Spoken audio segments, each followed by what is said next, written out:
Ripewave audio community, where we explore together all types of home audio systems from hi-fi to home theater. My name is John, and in this video we are beginning a new series on AV processors and receivers as a buying guide to what is available in 2020. This first video in the series is called AV Processor Receiver Buying Guide 2020, Part 1, 16 with 16 channels, and introduces this category, the need for 16 channels, and what products deliver 16 channels today. Ripewave Audio has another video entitled Surround Sound Base Layer Speaker Placement, which may be a good reference to better understand why 16-channel systems are growing in popularity. If you missed that video, I have a link for your convenience in the description. An AV processor or receiver serves as the heart of a home theater system. Whether this role is served by separates or a fully integrated unit typically determines its label as a processor or a receiver. An AV, audio-video, processor is able to connect audio and video signals from multiple sources and provide switching between those sources. Source signals can be analog or digital, wired or wireless, and today can include support for streaming services and media servers. Multi-channel digital sources are often encoded, which the processor must be able to decode. A processor can also alter audio signals with tone controls, equalization, and other effects. Processing may also be applied to the video signals, such as upscaling to 4K. All digital audio sources must be converted to an analog signal before being amplified. The processor will control volume levels with its pre-amplification stage. If the unit does not provide any channel amplification, we simply call it an AV processor. If the unit also provides amplification, we call it a receiver.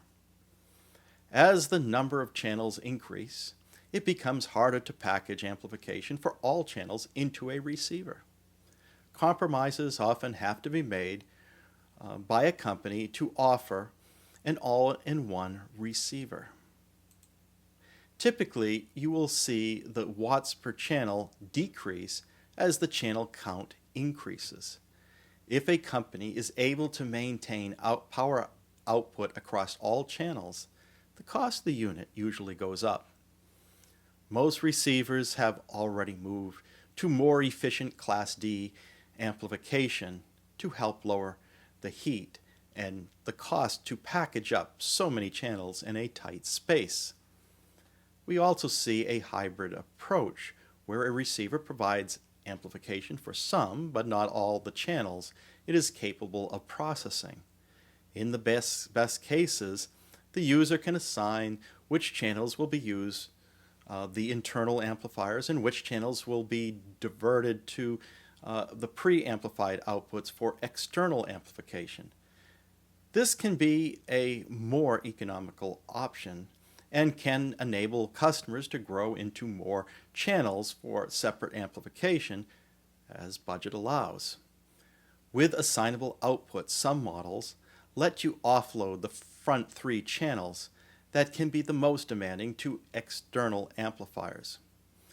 This makes the most sense, as external amplifiers are typically more capable than those shoehorned into receivers. As a receiver contains a processor, we will include receivers when we generally say AV processor or processor throughout this video, unless we explicitly say AV processor separates. In the age where home theater surround sound can be satisfied by a single soundbar using a reflective sound and DSP, having a 16-channel speaker setup is not for everyone. The product ranges from major audio companies such as Denon, Marantz, Pioneer, Yamaha, and Sony have a widespread of channel offerings. Within their AV processor receiver web pages, you will still see units limited to the base 5.1 channel configuration, and even a few 2.1 options. The current flagship models of many brands are not capable of processing a total of 16 channels. Even with new model announcements from Denon, Marantz, and Yamaha this summer, they still top out their lines with either 13.2 or 11.2 designs, just short of 16 channels. Before we go any further, I want to explain how I am counting output channels. I count all channels that the processor can independently manage as separate channel. This is regardless of whether or not it is amplifying that signal. It also means that if they are claiming .2 or more for the subwoofer or LFE channel, then each output must be separately controllable, not just a split into two connectors on the back. For example, this will determine if an 11.2 processor is really 12 or 13 channels. Why 16 channels? Well, the new immersive surround sound formats, Aural 3D, Dolby Atmos and DTS, are very flexible, allowing for different configurations and speaker counts that can scale with your room size and budget. On the base layer, as described in Ripewave Audio's surround sound base layer speaker placement video, they're commonly described positions for up to 11 speaker locations. As a review, a 5.1 setup has 6 channels: the front speakers, left, center, and right, the surround, left and right, and LFE, low frequency effects, which are sent to a subwoofer. A 7.1 setup adds 2 by splitting the surround signal, so there are discrete back surround channels. A 9.1, we add left and right wide front channels. An 11.1 bass further splits the back channels by adding left and right surround 1 channels between the side and back surround speakers.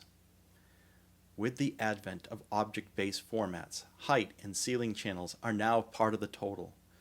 While you may start with 2 ceiling channels, which may be reflective Atmos models or modules, or mounted above for direct sound, 4 is often preferred and can grow to 6, 8 or more, and drives the need for 16 or more channels of processing.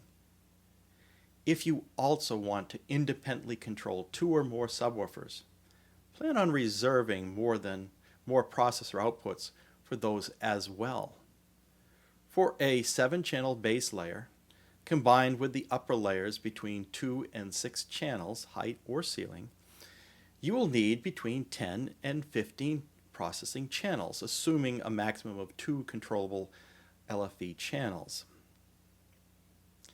If you want to add front wide channels to your base layer, with the same 2 to 6 upper level channels, you will need between 12 and 17 channels.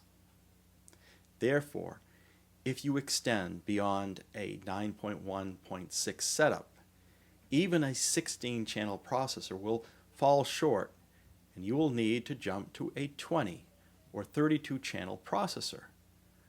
While 20 and 32-channel processors are currently available in the market, be prepared to pay a premium to scale to those speaker counts. With many of the mainstream product lines tapping out at 13.2 channels, you are looking at a maximum configuration of 7.2.6 or 9.2.4 channels for those models, which may be sufficient for many applications, especially if your room won't accommodate that many speakers. With smaller rooms, there becomes a point when the speakers are so close together, the additional channels don't provide much value. For this video series, our focus is on 16-channel processors. Ripewave Audio sees this channel count as the bridging point between the mainstream in the high-end theater markets, with prices ranging from just under $3,000 to almost $20,000. With half of these models now falling under $7,500, this count is becoming more attainable and in some cases can cost less than processors supporting lower channel counts. To compare the lower channel count processors, we take a look at point of entry pricing as follows. For a 6-channel 5.1 system, you start at $200. For an 8-channel 7.1 system, $350. For a 10-channel 9.1 system, $1,100. For a 13-channel processor, or 11.2, starts at $2,000. A 15-channel or 13.2 processor starts at $3,999. And 16-channel starts at $2,999 and gives you a 14.2 setup. Selling at $2,999, the Emotiva XMC2 provides the lowest entry cost into the 16-channel processor category. We will now explore the full field of 16-channel processors. What you will find is that despite the wide range of prices, these units have a lot in common. They all provide HDMI inputs and a few analog and digital inputs to support a variety of sources. While all provide at least one HDMI output, none of them support the latest HDMI 2.1 standard, which are starting to appear in Denon, Marantz, and Yamaha lines, and support for the audio return channels, as with ARC and eARC, are not indicated by all models. Most units utilize XLR for pre-outs, with the more traditional RCA outputs limited to a few models.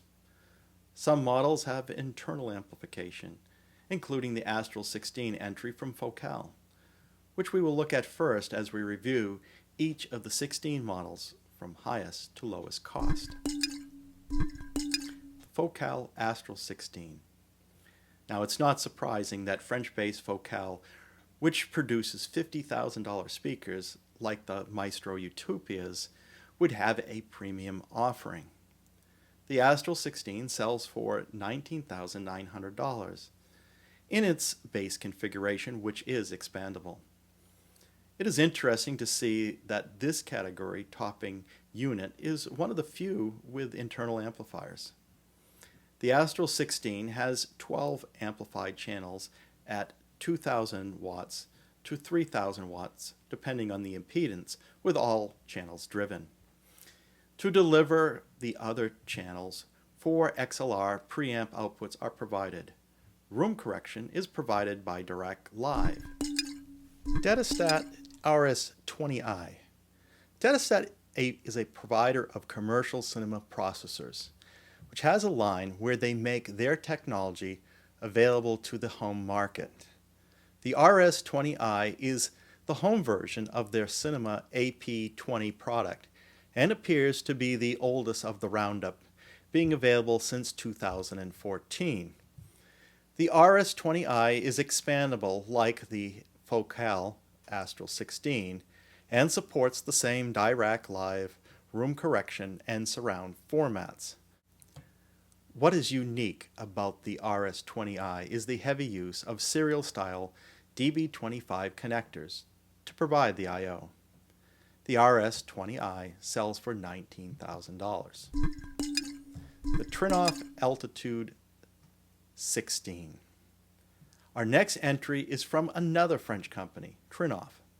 The Trinnov name stands for Tri, Innovation, and has been around since 2003. And has products designed for cinema, pro audio, and home theater markets. The Altitude 16 was introduced in 2018 and is made for the immersive cinema at home. This unit is a standalone processor with the more typical I/O connectors, including the 16 XLR preamplifier balance outputs. Selling for $16,000, the Altitude 16 has its own proprietary room equalization software. The McIntosh MX170. McIntosh combines its rich history of providing distinguished home audio systems since 1949 with the latest in home theater processing technology. The MX170 is their latest model, which they made available in 2019. The unit is rich with HDMI outputs, 3 support ARC and 1 supports eARC. For the MX170, McIntosh deviates from the norm by providing the Lingdorf Audio perfect room correction technology.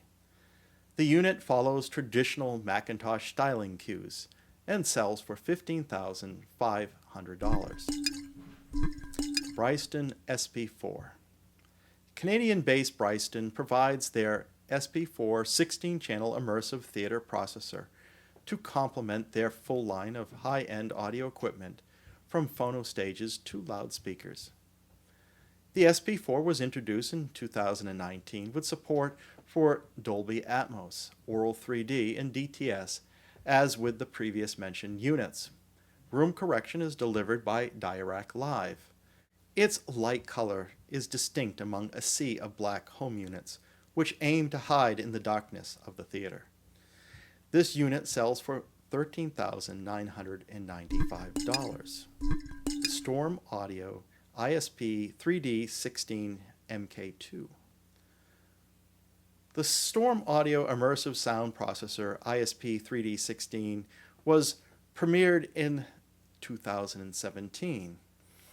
An updated version, the MK2, was relaunched in 2019 with a new, cleaner, more professional-looking aesthetic.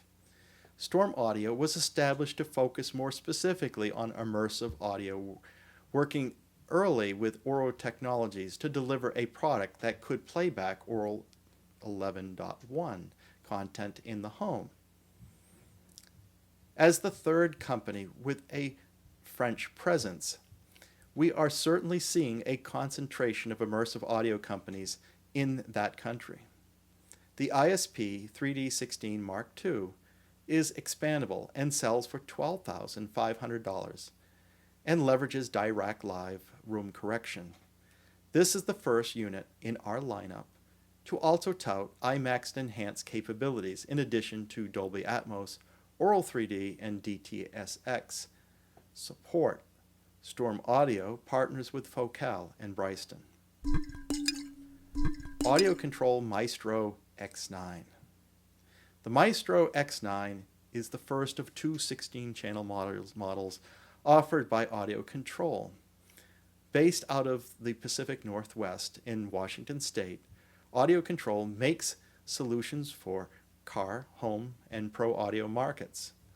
The Maestro X9 was launched in 2020 and is the first unit selling under $10,000 in this review at $9,600. This supports all of the immersive formats previously mentioned and provides support for IMAX Enhance. The Maestro X9 is also among the group with Dirac Live room correction. JBL Synthesis SDP-35. If you think the JBL Synthesis SDP-35 looks similar to the AudioControl Maestro X9, you are on track, as the JBL Synthesis sources components from AudioControl. The SDP-35, though, has 7 amplified outputs as well as 16 unbalanced RCA pre-outs. The SDP-35 was launched in 2019 and supports Dolby Atmos, Aural 3D, DTSX, and IMAX Enhance. Room correction is handled by Dirac Live. This unit sells for $7,500. AudioControl Maestro X7. The AudioControl Maestro X7 was launched with the Maestro X9 in 2020, with the same exact physical characteristics, including connector counts. Ripewave Audio will need to dig deeper into the details to really understand how AudioControl can offer the X7 at $3,000 less than the X9 with a price tag of $6,600 for the X7. One difference that was discovered was the internal DACs. While both use ESS Sabre DACs, the X7 uses the ES9026 Pro, while the higher price X9 uses the ES9038 Pro chips for digital to analog conversion. Likely we will see that the X9 offers an overall performance improvement and perhaps some upgraded feature sets to justify the premium for the X9 over the X7. More to come in a future review.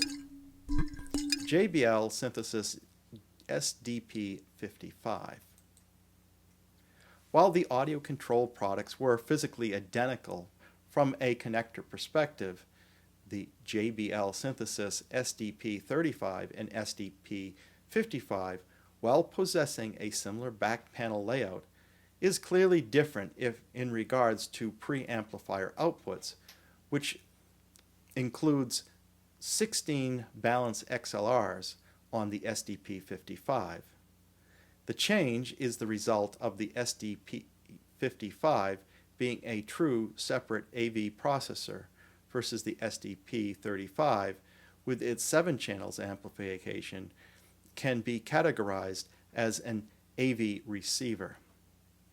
With the SDP-55 priced at $6,000, the $1,500 cost difference between the SDP-55 and the SDP-35 could be explained simply by the removal of the 7-channel amplifier.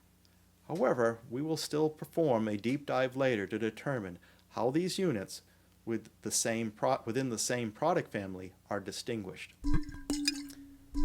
Aracrus Muse.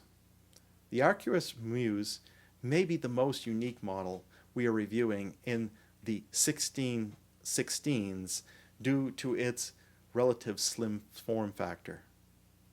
It appears that simplicity and fitting into more constrained environments was the design goal. Aracrus is a brand of Indie Audio Labs, which also owns Aragon. Aracrus products are designed and manufactured in the United States. If you simply count XLR pre-outs, you may think that this is only a 12-channel processor. However, the DB9 port labeled as aux out provides 4 additional balanced outputs using their CAB20 DB9 to 4 XLR adapter. The Aracrus Muse has been available since 2019 for $5,500. The Muse has Dolby Atmos and DTS support with room correction via their own ASPEQT software. Emotiva RMC-1. Emotiva, based in Tennessee, positions themselves as a high-value option for those who are seeking exceptionally designed, high-performance products. Emotiva was launched in 2005 as an audio company with a business model based on internet consumer direct sales. Emotiva started providing details of the RMC-1 in 2012, announced it in 2017, and finally began shipping the RMC-1 late 2018. Then in 2020, Emotiva released the 2.0 software update, which addressed many of the issues which plagued the unit since its initial launch. On the surface, the RMC-1 looks like several of the units costing more than twice its $4,999 asking price and has the promise of expansion capabilities seen in the likes of Focal, Datasat, and StormAudio offerings. While it doesn't have support for Aural 3D or IMAX Enhanced at this time, the recent addition of Dirac Live capability provides room correction. The RMC-1 is marketed as fully differential, a capability we need to inspect to see if it is also available in competing models. Arcam AV40. Founded in 1976 by Cambridge University students as A&R Cambridge Limited, UK-based Arcam is now part of Samsung-owned Harman International. Arcam is positioned as a luxury sub-brand within the Harman Lifestyle Audio division.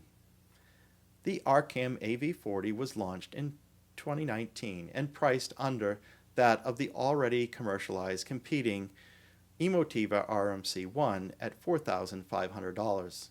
While similar to the RMC-1, the Arcam model does not have the hardware expansion capability, but does deliver on our Aural 3D and IMAX enhanced support, which the RMC-1 lacks.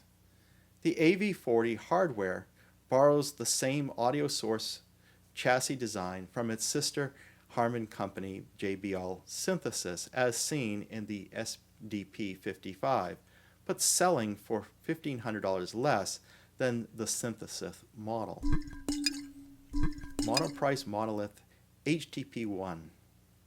Monoprice is another value-oriented online audio retailer. Based in California, Monoprice often has third parties develop products for them, which they offer under the Monoprice moniker. Their Monolith sub-brand range is devoted to high-end audio equipment such as speakers, subwoofers, headphones, amplifiers, and accessories such as cable. They have found success delivering comparable products at lower prices than the premium brands they imitate. The HTP1 is their first immersive processor and is the most recent addition to the 16-channel market, with this release this summer to compete against the premium 16-channel processors as well as those from Emotiva and Arcam. The HTP1 sells for $3,999.99 to squeeze out the flagship Emotiva and Arcam models when price is an important factor. The HTP1 supports Dolby Atmos, DTS, and Aural 3D and comes with Dirac Live room correction. Emotiva RMC-1L. Launched a year after the RMC-1 in 2019, the Emotiva RMC-1L provides the same functionality and audio quality as the base configuration of the RMC-1, but without the potential of hardware expansion. As a result, the chassis is not as tall and cost is $1,000 less than at $3,999.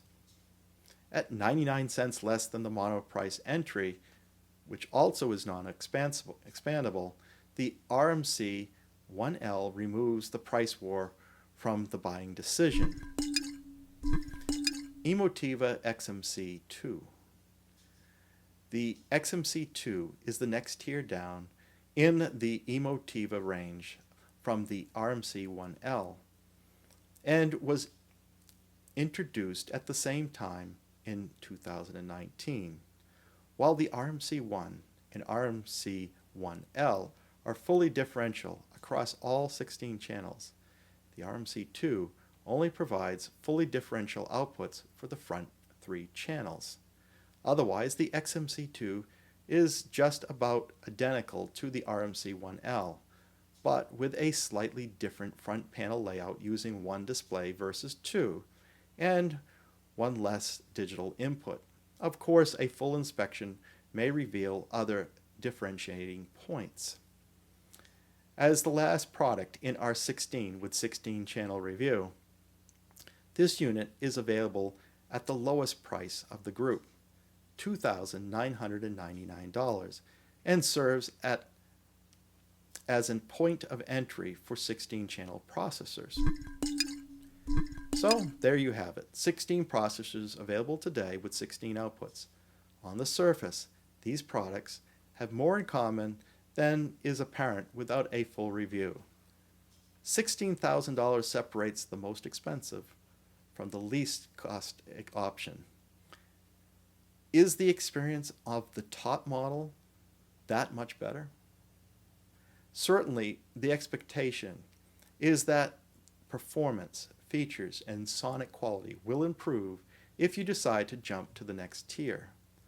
However, history has proven that is not always the case. We will continue this series as we dig deeper and discover more regarding these models and update you when there are some new entries to this 16-channel market. If you own a 16-channel processor, receiver, I would be interested in hearing your feedback. Please include in the comments section. Do you feel that 16 channels was necessary, or could you have survived with less? That feedback would be useful to the Ripewave audio community. Furthermore, if you enjoyed this video and are interested in enhancing your audio experience, please like and subscribe to this Ripewave audio community and be sure to select the bell icon so you will be notified as soon as the next video is posted. Until then, keep evolving your audio experience.